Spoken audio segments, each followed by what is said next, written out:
सिर पे कुत्ते हो, जिसे मेरे परिवार ने इतने सालों से पाल कर बड़ा किया है। अगर तुझे भी लगता है कि इतना सब होने के बाद तो आराम से जी पाएगा, तो अब वो नहीं होगा। तूने सांप के बिल में हाथ डाला है। अपने ससुराल में नौकरों से बदतर जिंदगी गुजारने वाला नक्श, जिसे ससुराल में गालियों के अलावा कुछ नहीं मिलता, वहीं दूसरी तरफ विहान अनिका के साथ अपनी नजदीकियां बढ़ाना चाह रहा है।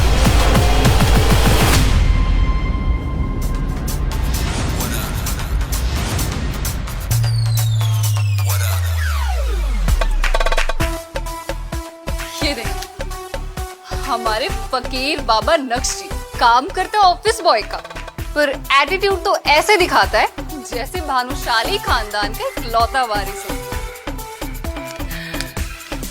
औकात क्या है इसकी, तू देखना नेहा, इसकी नौकरी में कैसे खाती हूँ। नक्श एक ऑफिस बॉय का काम करता था।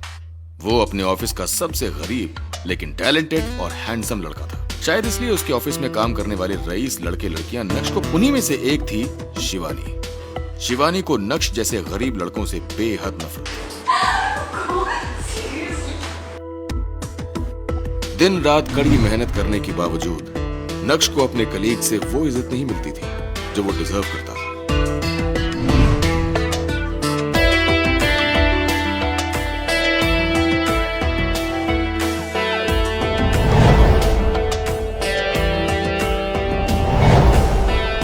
पर नक्श का एक राज था जिसे कोई नहीं जानता था।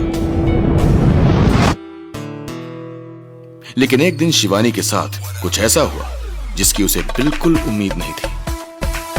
ओह माय गॉड, नेहा, नक्श इस महंगे 5 स्टार होटल में। एक शाम जब शिवानी अपनी दोस्त के बर्थडे पार्टी अटेंड करने के लिए सूरत के सबसे महंगे 5 स्टार होटल पहुंची, तो वहां नक्श को देख गुस्से से भड़क गई। मेरा स्टैंडर्ड इतना गिरा नहीं है कि मैं इस गरीब सड़क छाप के साथ पार्टी करूं। I am living. शिवानी, इतना बोल के शिवानी वहां से जाने लगती है, लेकिन तभी वो टकरा जाती है एक बिगड़ैल रईस ज़ादे से, जो सूरत शहर के मेयर का बेटा था।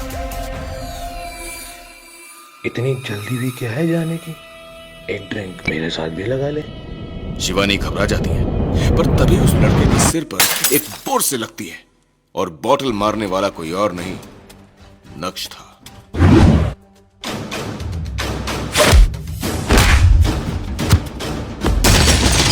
मेयर के बेटे के दोस्त नक्श पे झपट पड़ते हैं, लेकिन नक्श उन सब पर भारी पड़ता है।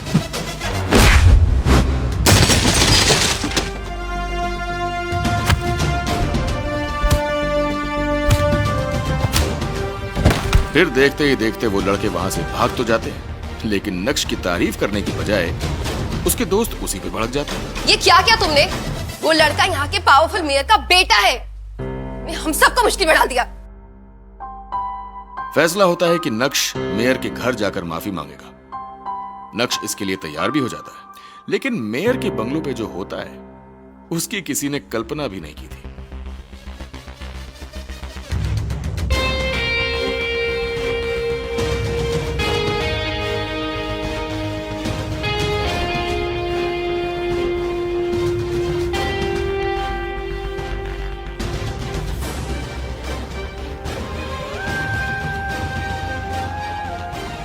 सबके होश उड़ जाते हैं जब नक्श को देख मेयर अपनी कुर्सी से खड़ा हो जाता है और अपने हाथ जोड़े नक्श की तरफ बढ़ते हुए कहता है, नक्श साहब, आपने क्यों तकलीफ उठाई मुझ जैसे गरीब के घर तक आने की?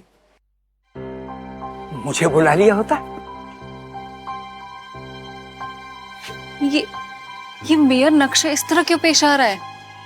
कौन है ये नक्श? आखिर क्या है नक्श का सच? ऐसा क्या राज है ऑफिस बॉय नक्श का जो उसके ऑफिस में कोई नहीं जानता? क्या नक्श कोई पैसे वाला है जो गरीब होने का नाटक करता है, या फिर है वो कोई बहुत बड़ा क्रिमिनल? क्या नक्श का सच अब सबके सामने आ जाएगा? क्या अब बदलेगा शिवानी का नजरिया नक्श के लिए?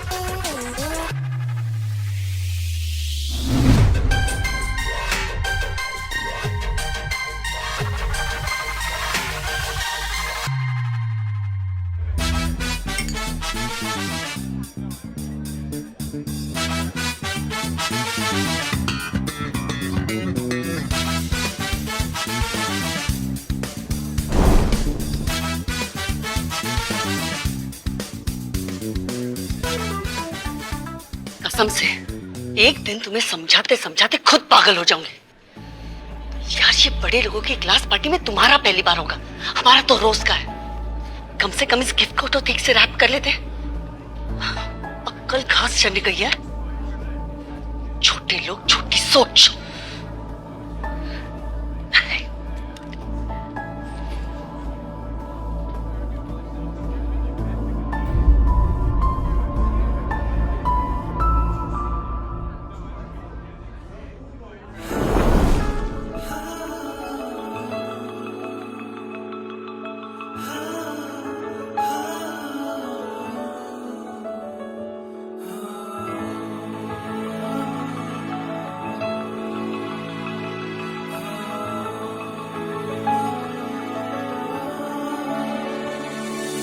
जो जुबां चुप है तो आंखों से कहना चाहिए।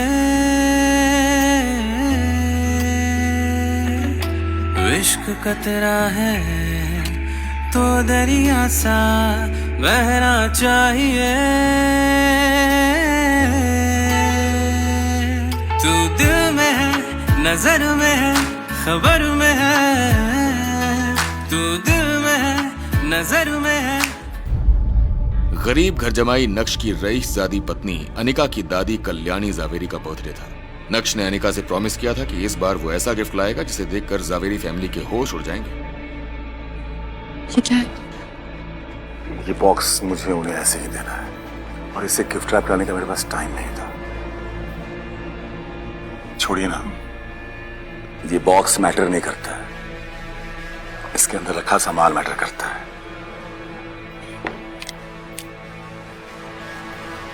अनिका उस बॉक्स के अंदर का सामान नहीं देखना चाहती थी।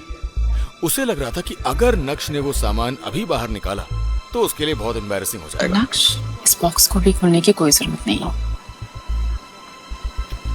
मौके का फायदा उठाना और जब सभी लोग दादी को गिफ्ट देने लगे तो तुम चुपके से अपना गिफ्ट बाकी लोगों के गिफ्ट के साथ रख देना। मुझे इस बार कोई ड्रामा नहीं चाहिए, थक गई हूँ।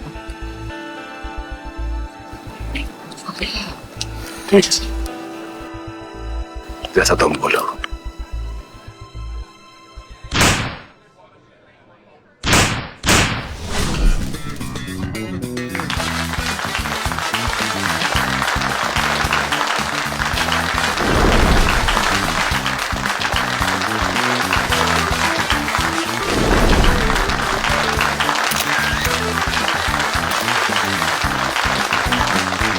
पार्टी शुरू हो गई थी और स्टेज पर सभी लोग एक एक करके कल्याणी को गिफ्ट्स दे रहे थे। ऐसी पार्टीज में अक्सर ऐसा होता है कि सारी रिच फैमिलीज की नजर एक दूसरे के गिफ्ट्स पर होती है। साथ ही साथ सभी कल्याणी के रिएक्शंस को भी नोटिस करते हैं ताकि उन्हें पता चले कि वो गिफ्ट कल्याणी को पसंद आया है या नहीं। पल्लवी,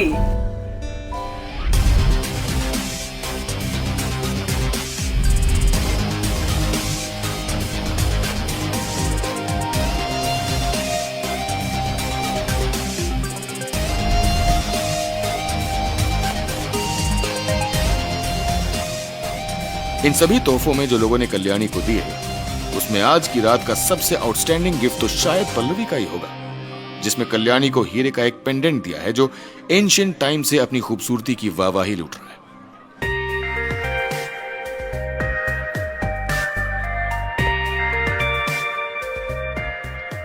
ये लड़की शुरू से ही सबसे आगे रही और आज भी सभी से आगे है।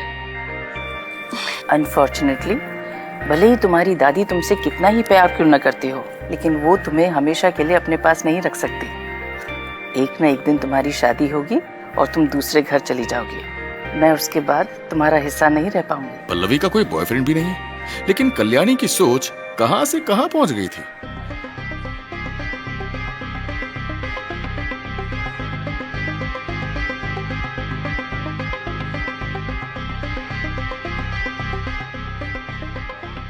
कल्याणी पल्लवी को बहुत सेंसिबल समझती थी, लेकिन उसके अंदर बचपने की कोई कमी नहीं थी। अपनी दादी का हाथ पकड़े हुए पल्लवी ने एक छोटी बच्ची की तरह बड़े प्यार से कहा, दादी, मुझे छेड़ने की कोई जरूरत नहीं है। मैं कहीं नहीं जाऊंगी, हमेशा आपके पास ही रहूंगी।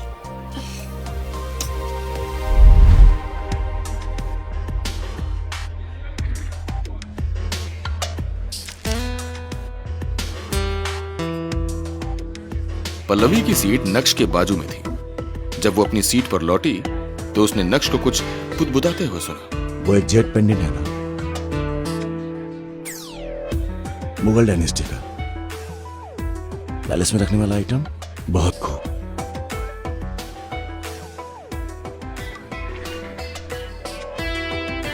तुम्हें कैसे पता कि वो मुगल डायनेस्टी का जेट पेंडेंट है? तुम्हें इन सब की नॉलेज है? थोड़ी बहुत। वैसे कितना खर्चा किया इस जेट पेंडेंट के लिए? 1.5 करोड़। पल्लवी ने उस जेट पेंडेंट को अपने एक खास दोस्त की मदद से खरीदा था।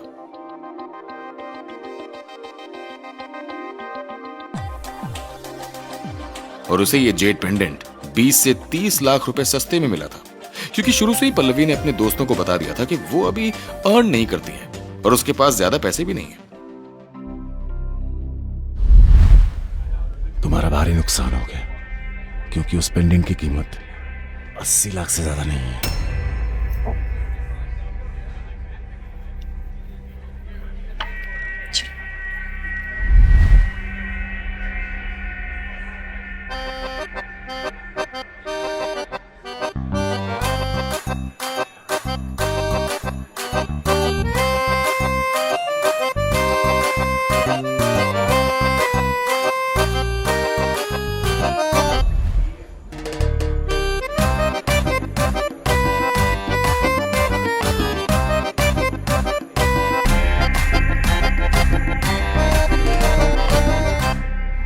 क्या 80 लाख?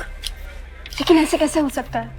मैंने मेरे खास दोस्त की मदद से खरीदा है। वो तो कह रहा था कि इसकी कीमत 1 करोड़ 80 लाख है। देखो, जेट पेंडेंट की क्वालिटी 3 कैटेगरी में डिवाइड होती है: लुक, लिसन और टेस्ट। अगर कोई जेट बहुत ही ज्यादा ट्रांसपेरेंट है और ग्लॉसी है तो समझ जाओ कि वो सबसे बेस्ट जेट है। लेकिन तुमने जो पीस दादी को दिया है वो इतना ज्यादा ट्रांसपेरेंट नहीं था, और उसका कलर भी ऑफ ग्रीन था और टेक्सचर भी अनइवन था। उसे हम मीडियम क्वालिटी का समझ सकते हैं, लेकिन नॉट द हाईएस्ट क्वालिटी। इसीलिए उसकी कीमत 70 लाख है। अगर तुम्हारा दोस्त तुम्हें डिस्काउंट भी देता तो भी उसे 30-40 लाख का प्रॉफिट होता, लेकिन उसने तो सीधा 90 लाख का प्रॉफिट कमाया। तुम्हारा दोस्त। वो गाना सुना है, यार नहीं लूट लिया घर यार का? मुझे और कमेंट नहीं करना।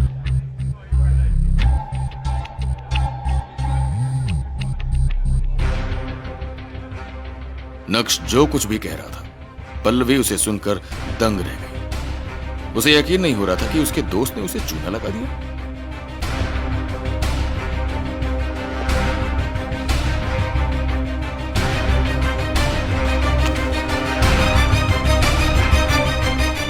विहान बजा जाए। विहान आया है, उसे जल्दी से अंदर इनवाइट करो।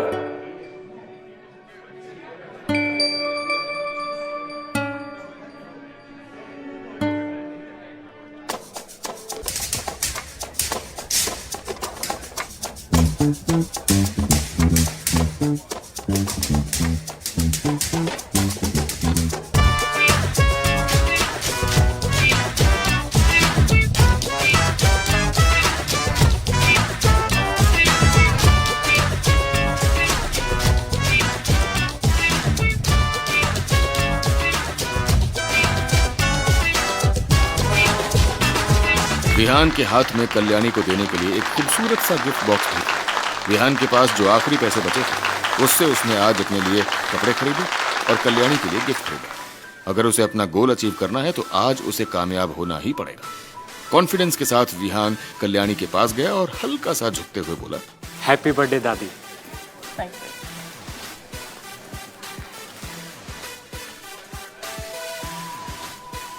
दादी, आज आपका जन्मदिन है और मेरी तरफ से आपको लख लख बधाई।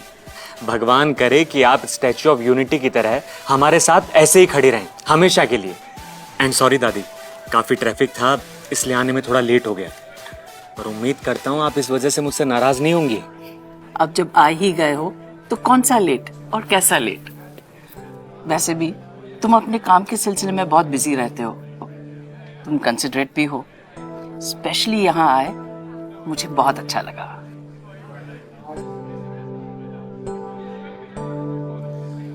दादी, आज मैं आपको सिर्फ यहाँ तोहफा देने के लिए नहीं आया हूँ, बल्कि आपके यहाँ से एक खूबसूरत तोहफा ले जाने के लिए आया हूँ।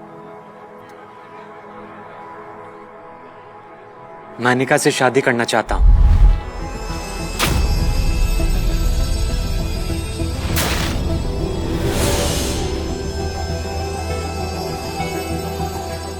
कल्याणी ने घूरते हुए विहान को देखा और उसके बाद उनकी नजर अनिका पर जाकर टिकी।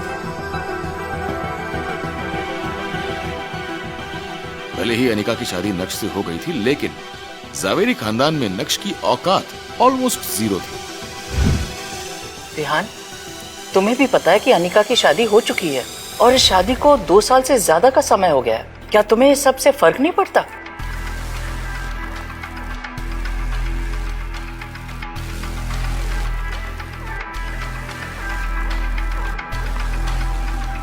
नहीं दादी, मुझे किसी चीज से कोई फर्क नहीं पड़ता। मैं अनिका से बहुत प्यार करता हूं और आपको भी मैं दिल से दादी मानता हूं और उम्मीद करता हूं कि आप अनिका की खुशियों के बारे में सोचेंगे और मेरी रिक्वेस्ट को एक्सेप्ट करेंगे। विहान को नक्श के वहां होने से कोई फर्क नहीं पड़ रहा था। उसे तो बस अनिका से मतलब था और वो आज उसे यहां से ले जाना चाहता था। उसी समय विहान, विहान, विहान,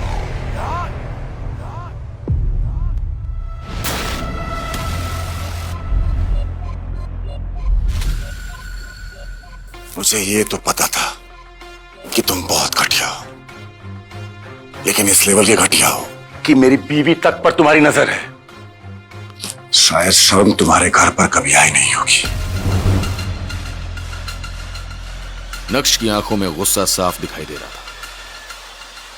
लो, अचानक से मैम्बो अंकल इस मैटर के बीच में घुस गए। लो, यही बाकी था कि तुम्हारी जबान ज़वेरी खानदान के बीच चले। अब लगता है कि तुम्हारे पर काटना जरूरी है।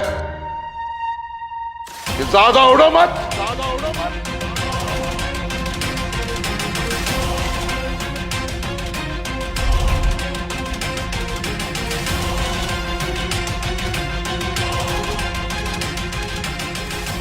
इससे कोई फर्क नहीं पड़ता कि मैं कितना ही यूजलेस क्यों ना हूं, लेकिन आपसे बेटर हूं मैं,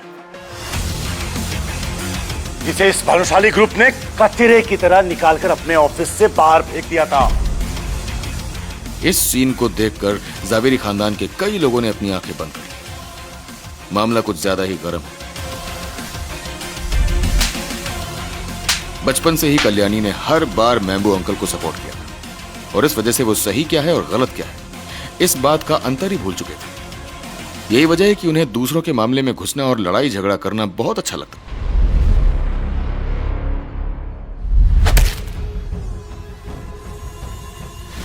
साले कमीने, तेरी इतनी हिम्मत। खड़े खड़े क्या कर रहे हो? जल्दी करो और निकलो यहाँ से। अनिका को भी नहीं पता कि वो नक्श के लिए इतना कंसर्न क्यों हो। शायद इस वजह से कि उन दोनों को एक साथ रहते हुए अब 2 साल से ज्यादा का समय हो गया था और वो नक्श को मार खाते हुए नहीं देख सकती।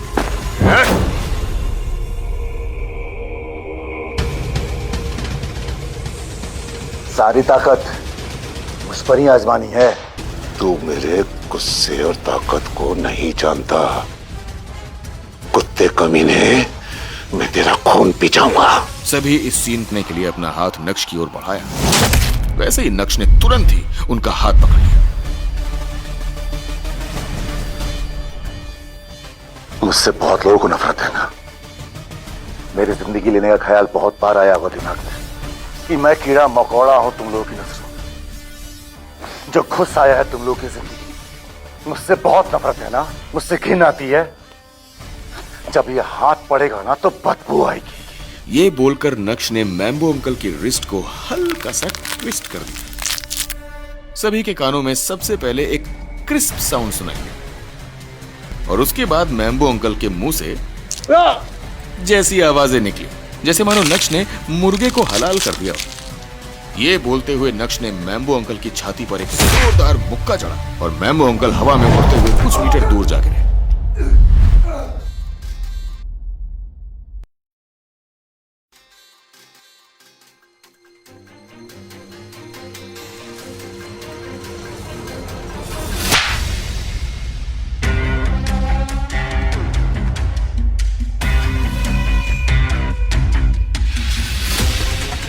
अपने आप को समझते क्या हो? आज कल्याणी जी का जन्मदिन है, खुशी का दिन है, और तुम्हारी ये हिम्मत कि आज के दिन यहाँ तमाशा खड़ा कर दिया। सही कहा तुमने, तुम कीड़े मकोड़े हो इस परिवार के लिए, जो हमारा खाकर हम ही को नुकसान पहुंचा रहे हो। जानवर भी तुमसे ज्यादा वफादार होता है। तुम सिर्फ एक कुत्ते हो जिसे मेरे परिवार ने इतने सालों से पाल कर बड़ा किया है।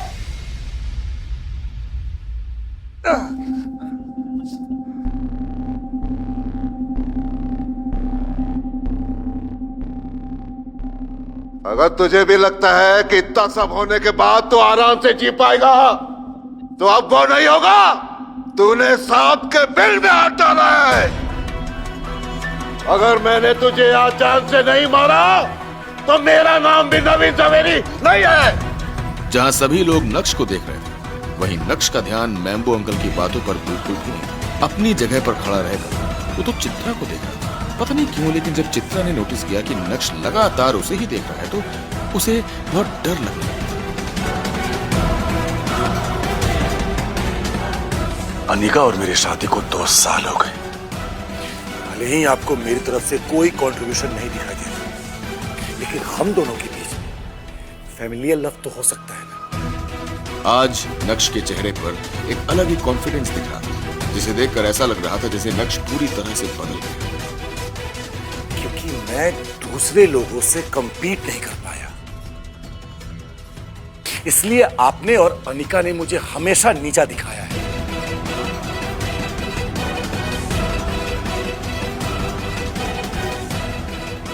इस थप्पड़ को मैं याद रखूंगा।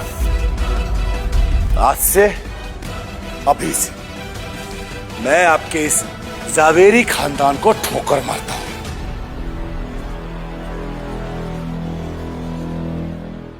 अरे इस छोटी जगह और आप जैसे छोटे लोगों के बीच में मैं कभी नहीं आऊंगा, जिन्हें इंसान नहीं, रुतबा और दौलत इंसानियत से बड़ा लगता है।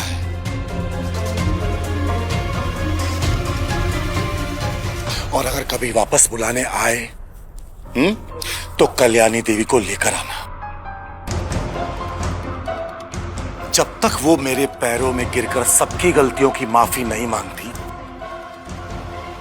तब तक मेरी जूते की नोक पे रहोगे तुम सब। नक्श की बात सुनकर वहां मौजूद सभी लोग एकदम शॉक्ड रह गए थे। किसी ने भी नहीं सोचा था कि नक्श जैसा कचरा अपने मुंह से ऐसे शब्दों का इस्तेमाल करेगा।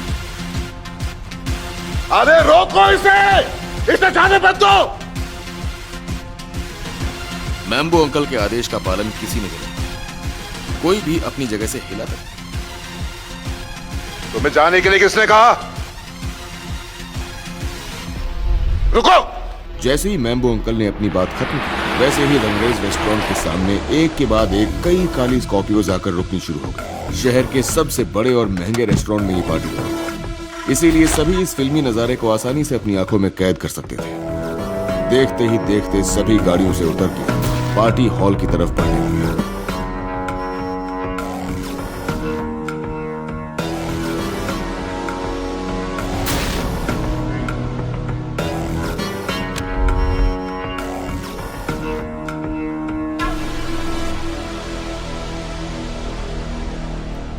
इरफान भाई, अल्लाह का शुक्र है कि आप जल्दी आ गए।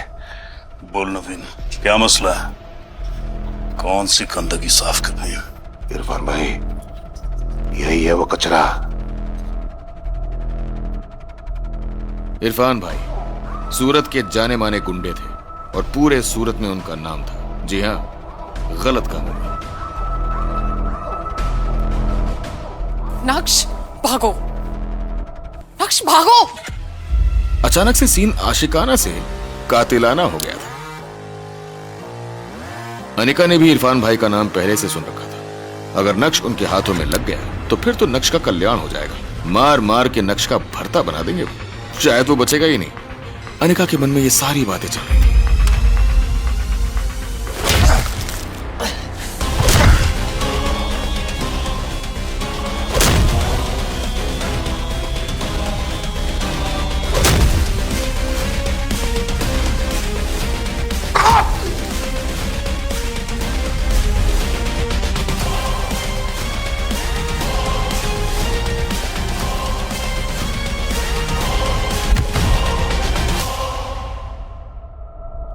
जब अनिका ने देखा कि नक्श अपनी जगह से हिलने का नाम ही नहीं ले रहा है, तो वो तुरंत अपनी जगह से आगे बढ़कर नक्श को वहां से ले जाना चाहती थी। अनिका, ये तुम क्या कर रही हो?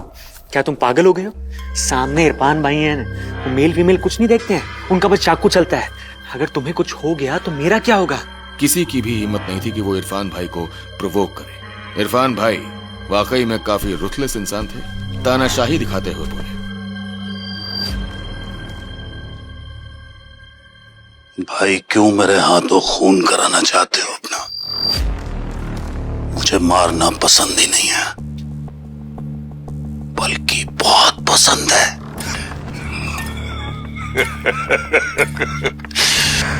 मेरे दोस्त नवीन के नाम आज एक और सही।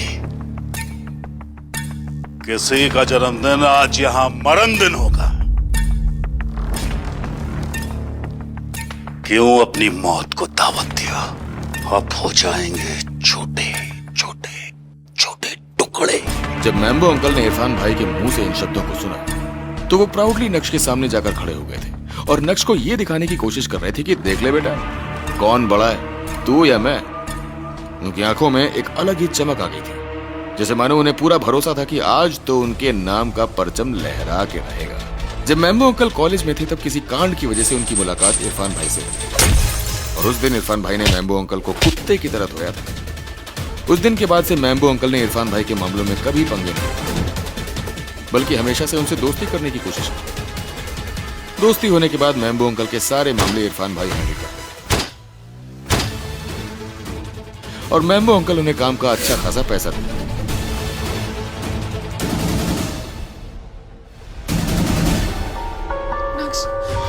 जल्दी करो, भागो। तो तुम हो जिसने मेरे भाई को मारा। क्या तुम्हें पता नहीं कि वो मेरा दोस्त है? दो गंदे लोग हमेशा दोस्ती होते हैं, लेकिन सिर्फ अच्छा इंसान वो बुराई का दुश्मन होता है। एक कुत्ता जिसे सिर्फ पूरे दिन भौंकना आता है, क्या उसे सबक सिखाना जरूरी नहीं है?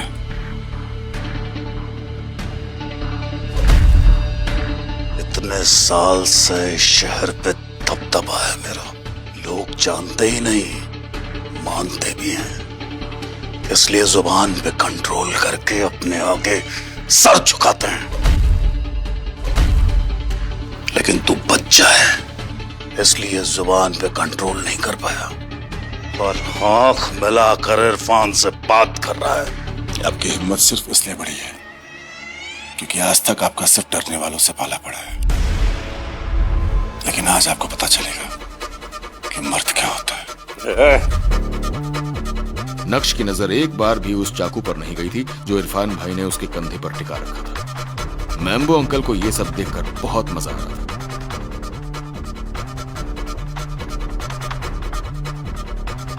किस खानदान का लहू तेरी रगों में है? पता नहीं क्यों, लेकिन इरफान भाई को नक्श को जाना पहचाना सा लग रहा था, लेकिन वो ठीक से याद नहीं कर पा रहे थे कि उन्होंने नक्श को पहले कहां देखा है। आप लोगों की भूल तो बेहतर ही है, जो कमजोरों को नहीं डराते और ना ही उनको पर हाथ उठाते। हमारा हाथ हमेशा इज्जत बचाने के लिए उठता है। ऐसा लग रहा था जैसे नक्श के शरीर में कोई भूत आ गया था। कल्याणी को यह सब बिल्कुल भी अच्छा नहीं लग रहा था, लेकिन इरफान भाई की फियर्स रेपुटेशन के चलते उसकी कुछ भी बोलने की हिम्मत नहीं हो रही थी। ऊपर से इस मामले में उनका लाडला नवीन भी शामिल था, जिसे इरफान भाई अपना भाई बोल रहे थे। तो ऐसे में कल्याणी बस तमाशा देखने के अलावा और कुछ भी नहीं कर सकती थी। लेकिन अंदर ही अंदर कल्याणी को बहुत रिग्रेट हो रहा था और उसकी वजह मैम्बो अंकल थे। कल्याणी ने मैम्बो अंकल को इससे दूर रखने की बहुत कोशिश की, लेकिन वो दूर नहीं हो पाए। इसलिए कल्याणी ने बाद में मैम्बो अंकल को इटली में सेटल कर दिया था।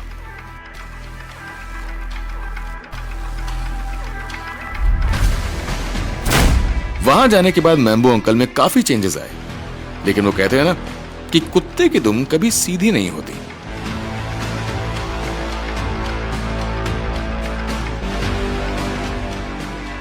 अब अभी का ही माहौल देख लेते हैं। इरफान भाई, इस लड़के को बोलने की जरा भी तमीज नहीं है। आपसे किस तरह बात कर रहा है, अभी दिखाता हूं इसे। ये बोलते हुए मैम्बो अंकल नक्श पर हमला करने के लिए पूरी तरह से तैयार हो गए। नक्श ने घूरते हुए मैम्बो अंकल को देखा।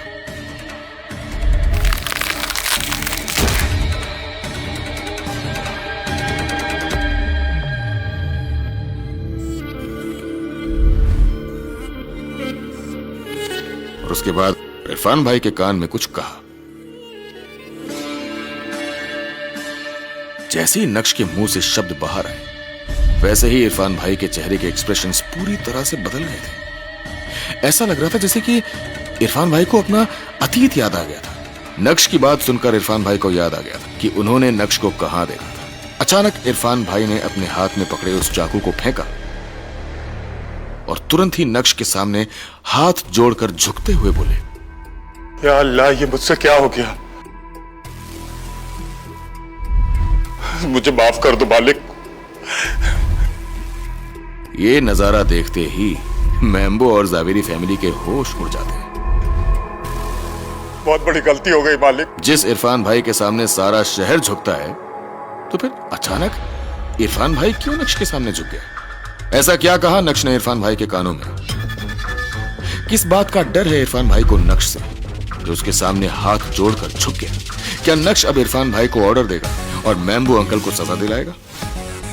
क्या नक्श की पत्नी अनिका नक्श को तलाक देकर विहान बजाज से शादी करना चाहती है? मुझे माफ कर दो मालिक। मैम्बो अंकल और कल्याणी देवी नक्श से अपनी बेइज्जती का बदला लेने के लिए अब क्या चाल चलेंगे? माफ कर दो मुझे प्लीज। नक्श, अपना तोहफा अपने साथ लेते हुए जाओ।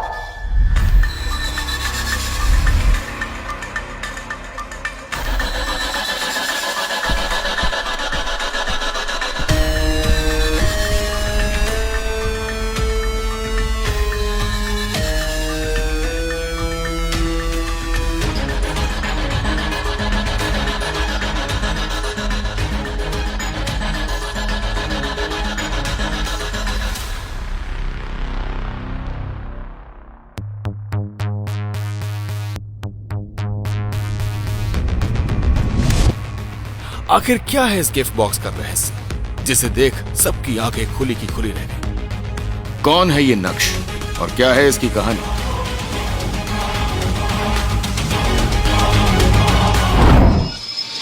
ऐसे और वीडियोस के लिए अभी डाउनलोड करें पॉकेट FM ऐप।